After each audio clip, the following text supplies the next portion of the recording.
Hello and welcome back, students. Today's topic is relation. This topic is basically from the unit 2. Okay, so let and be two sets. अभी तक हमारा काफ़ी clear idea हो चुका है कि sets क्या होते हैं, सबसेट्स क्या होते हैं. तो ए और बी हमारे पास दो सेट्स हैं.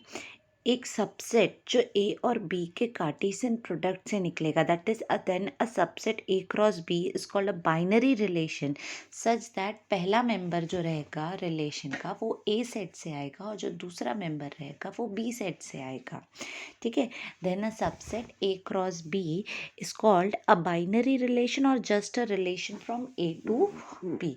तो उसे हम बाइनरी रिलेशन कह सकते हैं या रिलेशन कह सकते हैं A to B. Why they are terming it as binary relation? Because दो टर्म्स इन्वॉल्व है और बाइनरी मीन्स टू. ठीक है. Thus if R is a relation from A to B then R is एक ordered pair रहेगा. Then R is some ordered pair A comma B जहाँ पे पहला एलिमेंट जो ए है वो सेट ए को बिलोंग करेगा. That is A belongs to capital A and small b belongs to capital B. That is the second element of that relation, or the ordered pair will belong to set B. And conversely, if R is a set of ordered pair A comma B where A belongs to capital A and small b belongs to capital B, then R is a relation from A to B. If A comma B belongs to R, we say that A is related to B by R. This is denoted by A capital R B. If R is a relation from A to A, that is, if R is a subset of A cross A, we say that R is a binary relation on A. अच्छा, इसका मतलब ये है कि अगर उसका relation खुद के साथ होगा, ऐसा भी तो हो सकता है कि एक एलिमेंट का रिलेशन उसके खुद के साथ हो, मतलब सारे एलिमेंट जो उस ऑर्डर्ड पेयर में रहेंगे वो एक ही सेट से बिलोंग करेंगे, तो हम कहेंगे कि ये जो रिलेशन है, बाइनरी रिलेशन है, ये सेट ए को ही बिलोंग करता है.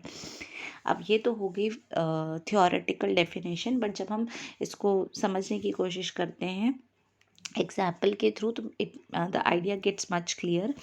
कंसिडर एक एग्जाम्पल है हमारे सामने जहाँ पे एक सेट है 0 1 2, एक सेट है 3 4 5 एंड आर एक रिलेशन है सच दैट 1 3. तो ऑब्वियसली आप देख रहे होंगे कि 1 जो है वो सेट ए में से आया है और 3 जो है वो सेट बी में से आया है. 2 4 एक रिलेशन हो सकता है, 2 5 भी एक रिलेशन हो सकता है. तो evidently R is a subset. आप बोल सकते हो कि ए क्रॉस बी का सबसेट हुआ जहाँ पे पहला एलिमेंट हमेशा सेट ए का है और दूसरा हमेशा सेट बी का है. इसे Cartesian product, A cross B is a Cartesian product. ठीक है. As such R is a relation from A to B where I 1 is related to 3, 2 is related to 4 and 2 is related to 5. This relation can be depicted in a diagram as shown below called the arrow diagram. And now in this diagram it is very very clear. ये देखो कि 1 3 से related है, 2 4 से भी है और 2 5 से भी रिलेटेड है. ठीक है. तो and another example, consider set A as 0 1 -1 and set B as 2 -2. let R1 एक रिलेशन है जो 0 2 है, 1 2 है, -1 2 है. R2 एक रिलेशन है 0 -2 1 -2 and -1 -2. then R1 and R2 are subsets of A cross B and therefore relation from A to B. We observe that R1 consists of elements A comma B belonging to A cross B for which the relationship A is less than B holds. Hence, here AR1B is read as A is less than B. अब इसे ध्यान से समझेंगे. Set भी दिए हुए हैं और रिलेशंस भी पहले से ही बने हुए हैं.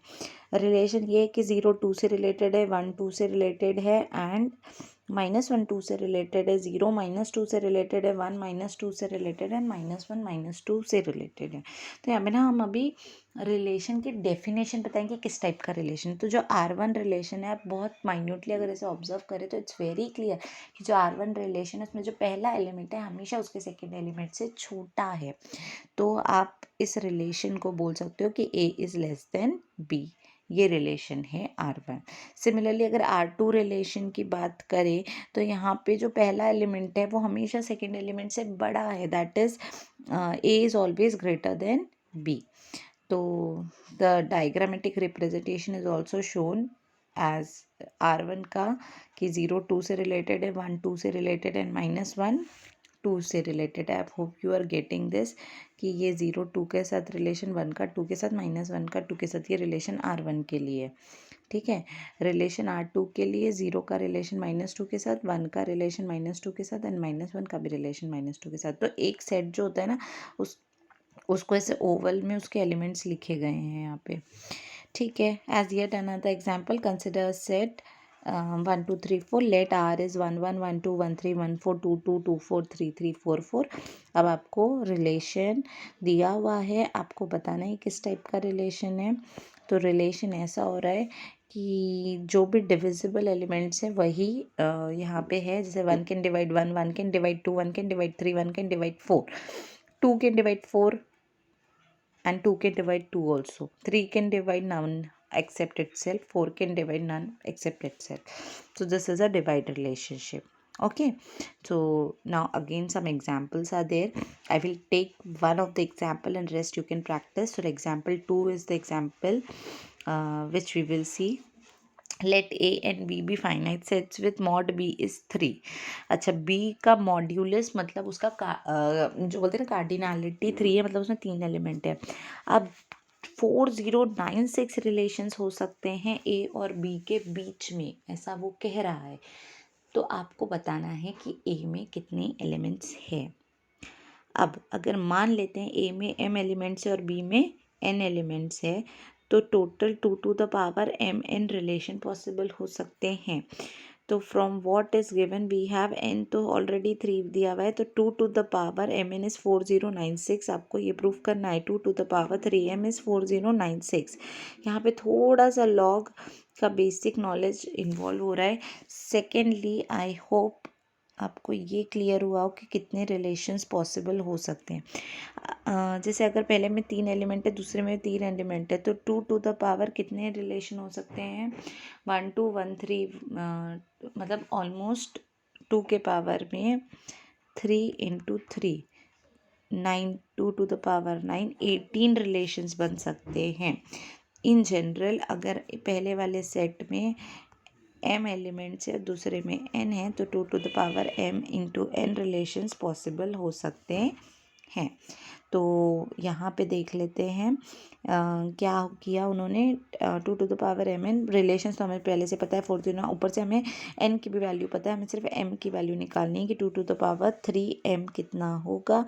तो बाय लॉग क्या किया जाता है, सामने जो पावर होता है उसको सामने ला लिया जाता है। तो 3m log to the base e of 2, तो जो कांस्टेंट वैल्यू होती है उसको एलिमिनेट किया जा सकता है। तो log to the base e of 4096 by 3 log to the base of 2, solve करके you will get 4 as your answer and the cardinality of A is 4. Finally you can see there are 4 elements. Okay, so this is relations and okay, so there are many examples which you can keep practicing and they are very simple. In my next video I will start with functions. Thank you so much.